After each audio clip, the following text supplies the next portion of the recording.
Mark సువార్త తీద్దాం 5వ అధ్యాయము. మార్కు సువార్త 5వ అధ్యాయము 2-3 వచనాలు చదవండి. ఆయన ధోని దిగగానే అపవిత్రాత్మ పట్టిన ఒకడు సమాధిలో నుండి వచ్చి ఆయనకి ఎదురుపడిను. వాడు సమాధులలో చాలండి, వాడు సమాధులలో నివాసం చేసేవాడు. ఎక్కడ నివాసం చేసేవాడు అంట? చాలండి, ఈ మాట మనకు సరిపోతుంది. వాడు సమాధులలో నివాసం చేసేవాడు. కాబట్టి మనుషులు ఎక్కడ నివాసం చేస్తారండి? సమాజములో ఊళ్ళలో, పట్టణాల్లో, పల్లెల్లో మనుషులు ఏం చేస్తారంట? చక్కని గృహాలు కట్టుకుని అక్కడ మాత్రమే నివాసం ఉంటారు, కానీ సమాధుల్లో ఎవరో కూడా నివాసం ఉండరు. కానీ ఈ వ్యక్తి ఎక్కడ నివాసం చేస్తాడు? వాడు సమాధిలో మాత్రమే నివాసం చేసేది వాడంట. ఎందుకనంటే వాడిలో అపవిత్రాత్మలు ఉన్నాయి. ఏమన్నాయంట? దురాత్మలు ఉన్నాయి కనుక, అపవిత్రాత్మలు ఉన్నాయి కనుక ఆ ప్రభావం వలన వాడు ఎక్కడికి పరిమితం అయిపోయాడు? సమాధికి మాత్రమే పరిమితం అయిపోయాడు. ఇదిగో తనకు తాను గాయపరుచుకుంటున్నాడు. సంకెళ్లతో అతనిని బంధించినప్పటికీ కూడా, ఎలాగంట? సంకెళ్లతో అతనిని బంధించినప్పటికీ కూడా గడ్డిపోచను తెంపినట్లుగా ఏం చేస్తున్నాడు? సంఖ్యలన్నీ కూడా తుత్తనీయులుగా తెంపేస్తూ ఉన్నాడు ఈ యొక్క అపవిత్రాత్మ పట్టినటువంటి వ్యక్తి. దేవునికి స్తోత్రం కలుగునుగాక. అయితే ఇతనికి ఏం దూరంగా ఉందో తెలుసా? తన ఇల్లు, తన ఊరు, తన సమాజం దూరంగా నిలబడి ఉన్నాయి. చెప్తారు ఈ మాట. సమాజము, ఈ మూడు అతనికి ఎలా ఉన్నాయంట? దూరంగా ఉన్నాయి. నిర్మానుష్యమైన ప్రాంతములు, ఆ సమాధుల్లో మాత్రమే ఇతడు నివాసము చేస్తూ ఉన్నాడు. ఇతడు తన ఇంటికి గాని, సమాజంలో గాని, ఊర్లో గాని వెళ్ళడానికి ఏమాత్రము కూడా అనుమతి లేదన్నమాట. ఒకవేళ వెళ్ళడానికి ప్రయత్నం చేసినా అందరూ కూడా రాళ్లతో కొడుతూ ఉన్నారు. అంత భయంకరమైన శపితమైన జీవితాన్ని ఈ వ్యక్తి జీవిస్తూ ఉన్నాడండి. దేవునికి స్తోత్రం కలుగునుగాక.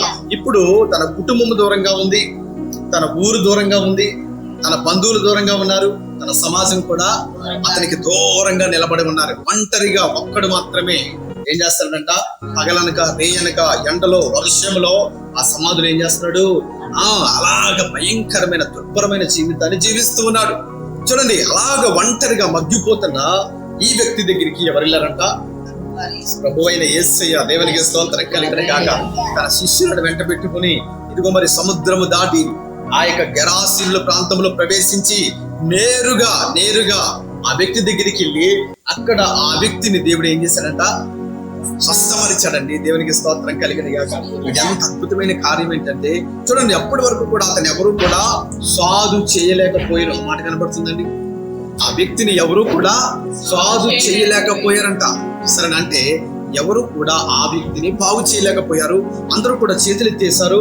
ఇంకా ఇతని జీవితము ఈ రీతిగా ముగిసిపోవలసిందే. ఎండకి ఎండాలి, వర్షానికి తడవాలి, మంచులో పడి ఏడవలసిందే అన్నట్లుగా అందరూ కూడా వదిలేశారనమాట.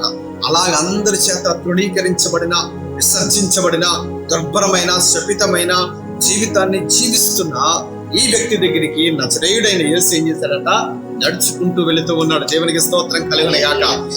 వెళ్ళగానే ఆ వ్యక్తిలో ఉన్న దురాత్మలు యేసయ్యను గుర్తుపట్టి ఏమంటున్నాయంట? సర్వోన్నతుడైన దేవుని కుమారుడా, మాతో నీకేం పనయ్యా? ఇక్కడికి ఎందుకు వచ్చావు? మేము హాయిగా ఈ వ్యక్తిలో నివాసం చేస్తూ ఉన్నాము కదా, ఎందుకని నువ్వు ఇక్కడికి వచ్చావు అన్నట్లుగా యేసయ్యనవి ప్రశ్నిస్తూ ఉన్నాయి. ఏం చేస్తున్నాయంట? ప్రశ్నిస్తూ ఉన్నాయండి. దేవుని నామానికి మహిమ కలుగునుగాక. అయినప్పటికీ కూడా దేవుడు ఆ వ్యక్తిని ఏం చేశాడు? బాగు చేశాడు. దేవుని నామానికి మహిమ కలుగునుగాక.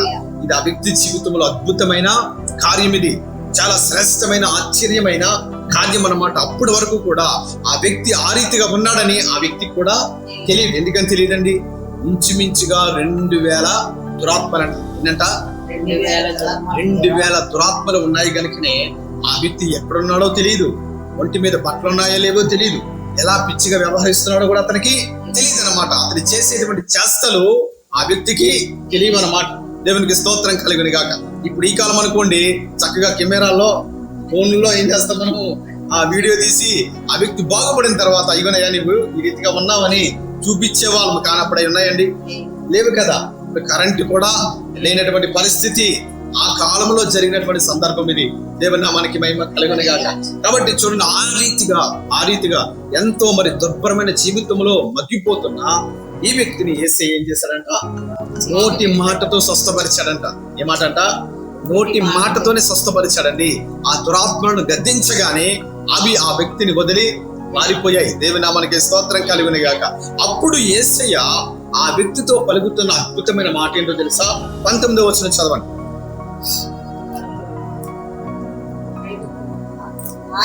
ఆయన వానికి సెలవీయక, చూడండి, ఆయన వానికి సెలవివ్వగా నీవు నీ ఇంటి వారి యొద్దకు వెళ్ళి ప్రభువు నీ యందు కనికరపడి నీకు చేసిన కార్యములన్నిటినీ వారికి తెలియచెప్పమనెను. దేవునికి స్తోత్రం కలుగును గాక. ఇప్పుడు ప్రభువారు ఆ అపవిత్రాత్మల చేత పట్టబడి ఇప్పుడు స్వస్థత పొందుకున్నాడు కదండి. ఆ వ్యక్తితో దేవుడు అనేటువంటి మొట్టమొదటి మాట ఏంటంట? నీవు ఇంటికి వెళ్ళాలి. ఏంటంట? ఇంటికి వెళ్ళాలి. దేవునికి స్తోత్రం కలుగును గాక. అంటే అప్పటి వరకు ఆ వ్యక్తికి ఇల్లు ఎలా ఉందంట? దూరంగా ఉంది. ఇల్లు దూరంగా ఉంది, బంధువులు దూరంగా ఉన్నారు, కుటుంబస్తులు దూరంగా ఉన్నారు, ఊరు వారు దూరంగా ఉన్నారు, అన్ని దూరంగా నిలబడ్డాయి. కానీ ఇప్పుడు ఏం చేస్తున్నాడో తెలుసు? దేవుడు ఇంటికి దగ్గర చేస్తూ ఉన్నాడు, కుటుంబ సభ్యుల మధ్యకి దగ్గర చేస్తూ ఉన్నాడు, ఊరిలోకి దేవుడు ఆ వ్యక్తిని నడిపిస్తూ ఉన్నాడండి. దేవుని నామానికి స్తోత్రం కలుగును గాక. ఇప్పుడు బాగుపడిపోయాడు.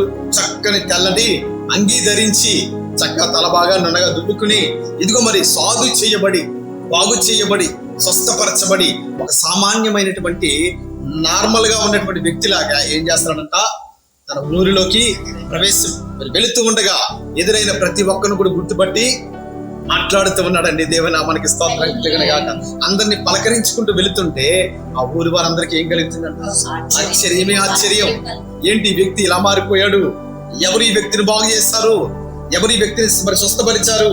ఈ వ్యక్తి ఇంకా జీవితాంతము ఈ రీతిగానే ఉండాలని మనము సమాధుల్లో పడేస్తాము కదా. ఈ వ్యక్తిని ఎవరు స్వస్థపరిచారు? దేవుని నామానికి స్తోత్రం కలుగును గాక. చూసారా, ఊరంతా ఒకటే అలచడి. కాబట్టి ఆ వ్యక్తి నేరుగా మొట్టమొదటిగా ఎక్కడికి వెళ్ళాడంట? తన ఇంటికి వెళ్ళాడు.